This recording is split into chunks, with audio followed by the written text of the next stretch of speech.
तो वही किसी ने पूछा है कि बुद्ध जीवन और मृत्यु के बारे में क्या बोलते हैं?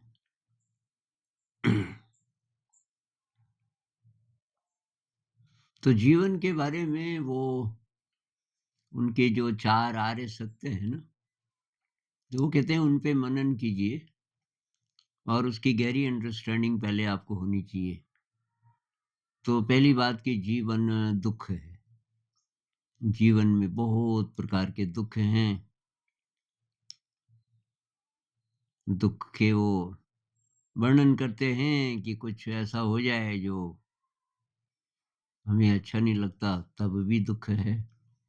जो अच्छा लगता है वो ना हो, तो भी दुःख है।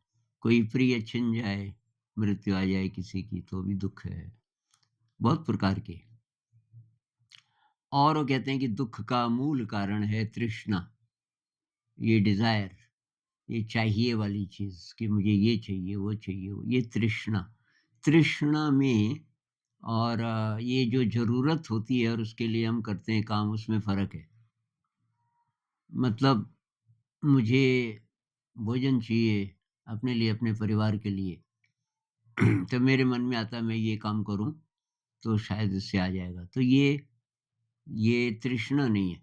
तृष्णा होता है कि अ, आप सुख के लिए, शारीरिक ज़रूरतों के लिए नहीं, सुख के लिए या समझ लो कि साइकोलॉजिकली अपने को इम्प्रूव करने के लिए जो इच्छाएँ करते हो, तो वो तृष्णा। तो तृष्णा कारण है दुःख का।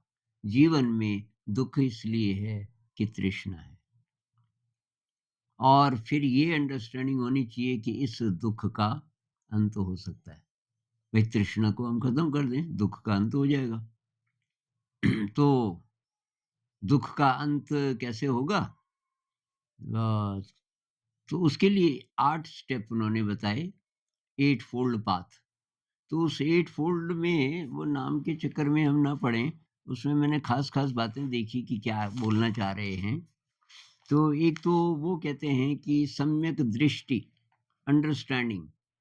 अब आप ध्यान में बैठ के मतलब दुःख का अंत हम करने की अब कोशिश कर रहे हैं, उसका तरीका तो यही बताते हैं अंत में।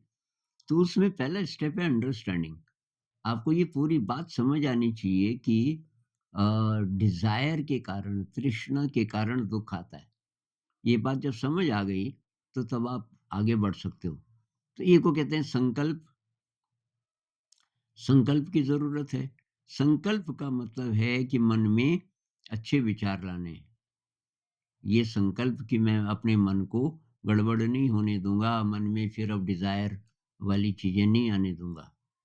वाणी के लेवल पे सच बोलना है। एक ये भी है इसमें वाणी, जो हम बोलते हैं, तो मिथ्या भाषण ना करें, फालतू ना बोलें, बैकबाइटिंग ना करें। इसमें बहुत बोलते हैं बैकबाइटिंग मतलब 2 लोग बात कर रहे हैं, किसी और के बारे में निंदा। ये बहुत ज़्यादा है। इंसानों की बातचीत में 2 लोग बात कर रहे हैं, तो किसी तीसरे के बारे में कुछ गड़बड़ बोल रहे होंगे। तो उसको बोलते हैं बैकबाइटिंग। वो बिल्कुल ना करें और ना झूठ बोलें। एक को कहते हैं शील का पालन करें। ये अहिंसा है, ब्रह्मचर्य है इत्यादि, चोरी नहीं करना। एक और आजीविका, लाइवलीहुड, लाइवलीहुड, आप कैसे अपना पैसा कमाते हो, वो कोई गलत काम तो नहीं है, कोई छल कपट वाला काम तो नहीं है, कहीं आप को झूठ तो नहीं उसमें बोलना पड़ता। तो आजीविका सही होनी चाहिए। एक और वो कहते हैं सम्यक व्यायाम। तो व्यायाम का मतलब फिजिकल एक्सरसाइज नहीं है। व्यायाम का मतलब है हर समय ये बुरे विचारों को दूर रखना है, अच्छे विचारों को बार-बार लाना है जानबूझकर। तो इसमें शुरुआत में एफर्ट करना पड़ता है। वो एफर्ट, उसको व्यायाम बोल रहे हैं। मेंटल एफर्ट कह लीजिए। ये आसान नहीं है, इसमें एफर्ट ही करना पड़ता है। अब आप अभी तो अच्छा सोच रहे हो, आपको याद है, धीरे-धीरे मन फिर चला गया नेगेटिव की तरफ। फिर से अरे यार आज फिर बादल ये बादल नहीं आने चाहिए। और यदि हीटिंग की व्यवस्था होती, अभी जो सेठ लोग हैं, इनके यहाँ सारी व्यवस्थाएँ हैं। हम गरीब लोग हैं, हमारे पास आ गया ना नेगेटिव। तो यहाँ पे ज़रूरत है फिर, इसको हटाओ। जैसा है उसको एक्सेप्ट करो। आपके पास इस समय जैसी परिस्थितियाँ हैं उनको पहले एक्सेप्ट करो, ऐसा है। कुछ उसमें जोड़ो-घटाओ मत। आप उसको इम्प्रूव करना है कर लो, लेकिन उसको कोसो मत। अपनी ज़िंदगी को ऐसा मत समझो कि कोई कमी है, नहीं, सब ठीक है।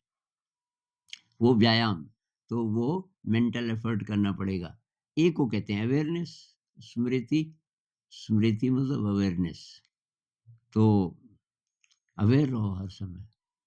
ये जो हम बोलते हैं माइंडफुल रहो हर समय।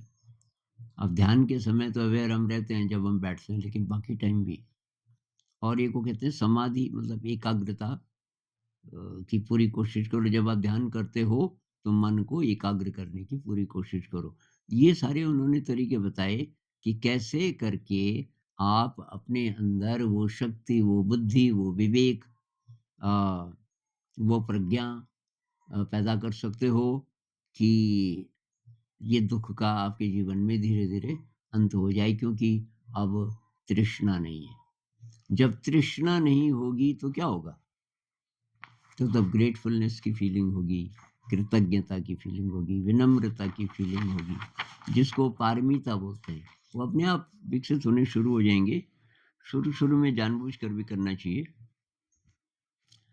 अब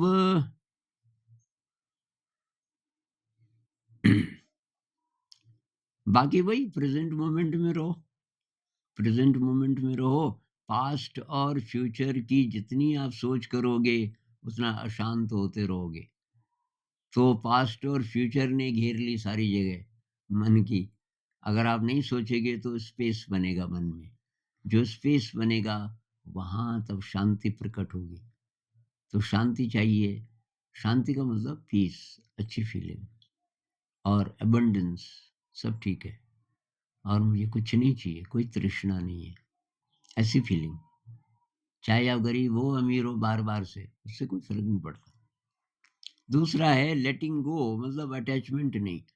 एक प्रवाह है, सब कुछ अनित्य है। आपके पास जो भी आ रहा है, अनित्य है, उसको अपना मत समझो। तो अनावश्यक धन का संग्रह मत करो, चिपको मत किसी व्यक्ति से, किसी जगह से, किसी चीज़ से। कंपैशन, कंपैशन तब अपने आप बढ़ेगा। कंपैशन मतलब सब समभाव आ जाएगा फिर, सबके लिए प्यार ही प्यार। एक वो ये भी बोलते हैं कि मिडल वे, एक्सट्रीम में मत जाओ। कुछ लोग कहते हैं ना कि अब खाना ही खाना बंद कर देंगे जी, कई-कई दिन बाद खाएँगे, क्योंकि महावीर जी ऐसा करते थे वगैरह, ये एक्सट्रीम है। महावीर जी के भी खिलाफ थे बुद्ध इस मामले में, कि एक्सट्रीम में जा रहा है, क्या ज़रूरत है उसकी? फिर क्योंकि लोग भी फिर वैसे ही फ़ॉलो करने की कोशिश करेंगे तो मर जाएँगे। क्योंकि महावीर को कहते हैं 12 दिन में 1 बार खाते थे। कुछ लोग कहते हैं वो सन गेजिंग करते थे, सूरज को देखते थे, उससे उनको मिल जाता था। अबे हर एक के बस का थोड़ी है।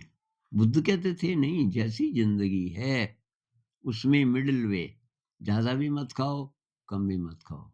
लेकिन ये नहीं कहते कि व्रत ले लो पूरा-पूरा दिन, उसकी ज़रूरत नहीं।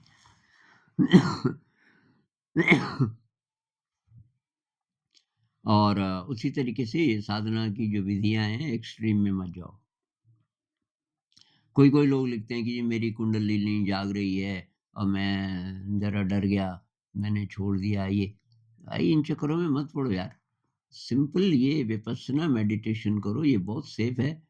आपकी कुंडलिनी वगैरह अपने आप जाग जाती है, जागनी होगी तो। वो दूसरे तरीके से एक्सप्लेन करने का तरीका है।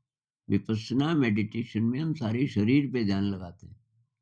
तो ये जो कुंडलिनी का रास्ता जिस ढंग से समझाते हैं ना कि चक्र हैं और वो रास्ता क्लियर होना चाहिए वगैरह, वो सब अपने आप हो जाता है। अब भी हो जाएगा 1-2 महीने में, 1-2 साल में, ज़रूरी नहीं है। बुद्ध कहते हैं 7 लाइफ टाइम्स का वो रखो, तैयारी रखो। तो मृत्यु वो कहते हैं कि मृत्यु भाई ये अंत नहीं है। और मृत्यु नेगेटिवली मत लो, मृत्यु अच्छी चीज़ है। मृत्यु आपको याद दिलाता है कि प्योर होना है, प्योर होने के लिए आए थे और फिर आएँगे, अगर प्योर पूरे नहीं हो पाए। लेकिन मृत्यु नज़दीक है तो उससे इंटेंसिटी बढ़ेगी इंसान की। यार इस लाइफ़ टाइम में तो अब बहुत कम समय बचा है। तो उसमें ये भी कहते हैं कि अगर आपका ये मार्ग बन गया अध्यात्म 100% कि भई ये मेरा मेन काम है, इस जीवन में मुझे शुद्ध होना है, ये पक्का हो गया। बाकी मैं कुछ भी करूँ, बाहर की दुनिया में मैं इंजीनियर हूँ, मैं ये हूँ, मैं वो हूँ, मैं अकाउंटेंट हूँ, मैं आर्टिस्ट हूँ, मैं किसान हूँ, मैं स्वीपर हूँ, मैं कुछ भी हूँ, उससे फ़र्क नहीं पड़ता, वो मैं करता रहूँगा अपना काम। लेकिन मेरा असली काम हर समय वही है, अंतर यात्रा, शुद्धिकरण की यात्रा। ये ऐसा हो गया, तो अब 7 जन्म ज़्यादा से ज़्यादा आपको लेने पड़ेंगे इस धरती पे। 7 जन्म होते-होते आप इससे फ्री हो जाओगे। लाइफ़ और डेथ की मतलब बर्थ और डेथ की, रीबर्थ की, ये जो पूरा साइकिल है, इससे आप फ्री हो जाओगे। और फ्री होने का मतलब तब आपकी मर्ज़ी है। आप फिर भी जन्म लेना चाहें लोगों के कल्याण के लिए, जिसको बोधिसत्व बोलते हैं, वो भी हो सकता है। लेकिन आप नहीं जन्म लेना चाहें तो आप तो मुक्त हो गए। लेकिन 7 जन्म। अब वो कहते हैं कि राग और द्वेष अगर आपका काफ़ी खत्म हो गया, राग और द्वेष लगभग-लगभग खत्म हो गया, तो अब आपको अ, एक ही जन्म और लेना पड़ेगा। राग द्वेष मतलब ना अटैचमेंट है, ना किसी चीज़ से नफ़रत है। ऐसे अगर हो जाएँ पूरे लाइफ़ टाइम में डेथ तक, तो अब आपको एक ही जन्म और यहाँ लेना पड़ेगा। इसके बाद की स्टेज आती है कि अगर आपकी काम वासना बची है, राग द्वेष खत्म हो गया, कहते हैं काम वासना फिर भी रह जाती है। ये आसान नहीं है इसका एकदम खत्म होना। अगर वो बची है तो आपको एक जन्म और लेना पड़ेगा पर यहाँ नहीं, किसी और अच्छे दिव्य जगत में। वहाँ आप इस पे काम करोगे, काम वासना पे आप मुक्त हो जाओगे। और जो चौथी स्टेज है, वो ये है कि आप अब जन्म नहीं लोगे, उसको बोलते हैं अरहंत बन गए आप, अरहंत बन गए। न काम है, न क्रोध है मतलब न राग है, न द्वेष है, उसके अंदर अंदर आ जाते हैं ये सब। कोई तृष्णा नहीं है, कोई सेक्सुअल डिज़ायर नहीं है, ये सब से आप मुक्त हो गए। तो तब आप अरहंत हो गए। और ये महायान बुद्धिज़्म में कहते हैं कि अरहंत भी हो गए, तो आपकी फिर इच्छा रहती है जन्म लेने की, लोगों के कल्याण के लिए, कि धरती में इतना दुःख है, इतना दुःख है, तो उसके लिए कुछ करें। तो मुख्य तो यही बातें हैं उनकी और कुल मिलाकर के फिर हम वही आ जाते हैं, जो हम बात कर ही रहे हैं। भई रोज़ ध्यान कीजिए और ध्यान सांसारिक उपलब्धि के लिए मत कीजिए, मैं बार-बार बोलता रहता हूँ। कि भाई ध्यान इसके लिए नहीं है कि आप पास हो जाओगे, आपको अच्छी बीवी मिल जाएगी या हस्बैंड मिल जाएगा या आपको धन मिलेगा, ये तो तृष्णा बढ़ेगी आपकी इससे। कुछ नहीं चाहिए, एक ही उद्देश्य है, शुद्धिकरण। मुझे अपने मन को राग और द्वेष से, तृष्णा से मुक्त करना है इस जीवन में, बस इसलिए ध्यान करना है। और अच्छे विचार हर समय, ग्रेटफुलनेस के विचार। बुद्ध कहते हैं आप जो हैं इस समय, वो आपके विचारों का परिणाम है। जो आपने सोचा इस जन्म में या पिछले जन्म में, तो उसके कारण आप ऐसे हो, क्योंकि हर विचार का असर पड़ता है हमारे पूरे बॉडी माइंड पे। तो विचार अच्छे होंगे, विचार अच्छे होने लग गए आपके, 1 हफ्ते में आप बदल जाओगे। 1 हफ्ते में आपके सारे विचार अच्छे हो जाएँ, और सारे नहीं भी हों, 60-70% विचार आपके अच्छे हो जाएँ, बहुत बड़ा परिवर्तन आ जाएगा। बुरे विचार नहीं आने देने, अच्छे विचारों को जानबूझ के लाना है अपने अंदर। ये प्रैक्टिस करनी है हर समय। ये कब होगा? जब सम्यक स्मृति होगी, मतलब अवेयर रहेंगे आप सारे दिन। तो अवेयर रहना है, उसी को माइंडफुलनेस कहते हैं आजकल। तो माइंडफुलनेस की प्रैक्टिस, और ये अच्छी फीलिंग क्या होती है आपको पता है? ये ग्रैटिट्यूड की फीलिंग, कि हे ईश्वर, हे अल्लाह, जो भी जिसको भी आप मानते हो, या हे अस्तित्व या हे ब्रह्म, जो भी, आई एम ग्रेटफुल। आज के दिन अ, अच्छी धूप है, आई एम ग्रेटफुल। आज के दिन मैं स्वस्थ हूँ, आई एम ग्रेटफुल। आज के दिन ऑक्सीजन उपलब्ध है सांस लेने के लिए। आज के दिन मेरे पास ये सब खाने-पीने का इंतज़ाम है। आज के दिन मेरे पास कपड़े हैं, ठीक-ठाक, मैं ठंड से बच सकता हूँ। I am so grateful. ये वाली बात। अ, मुझे जैसे खाँसी है, अ, तो आई एम ग्रेटफुल कि शुद्धिकरण हो रहा है शरीर का। ये भी प्यूरिफ़िकेशन के लिए आते हैं ना ये रोग वग़ैरह। अब ये पहले के कर्म का रिज़ल्ट है, तो भी ठीक है। इस समय मैं एक्सेप्ट कर रहा हूँ पूरी तरह, और दूसरी बात कि प्यूरिफ़ाई भी हो रहा हूँ, तो पॉज़िटिवली इस तरह से मैं ले सकता हूँ। और आई एम ग्रेटफुल कि मेरे साथ बहुत सारे लोग हैं, जो मेरी देखभाल करते रहते हैं। आई एम ग्रेटफुल कि मैं क्रिएटिविटी का बहुत मौका है मेरे लिए। अ, तो इस तरह से, तो ये ग्रेटफुलनेस की फीलिंग, आगे-पीछे की नहीं सोचना, पीछे जो हुआ फिनिश्ड। आपने कितने भी दुष्कर्म किए, अब अच्छे कर्म करो, उनसे सीखे हम। दुश्मनों के दुष्कर्म किए, जो अच्छा करना था नहीं किया, जो भी था, उससे सीखे भई। अ,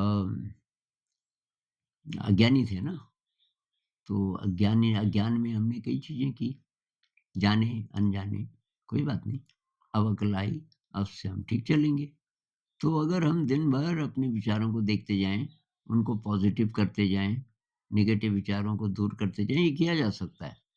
अब मैं तो क्या करता हूँ कि कोई नेगेटिव चल रहा है, अगर किसी व्यक्ति के लिए, तो उसको उसके एस्ट्रल बॉडी को गले लगाता हूँ बार-बार, बार-बार, कि भई उसके अंदर तो बहुत दिव्य आत्मा है।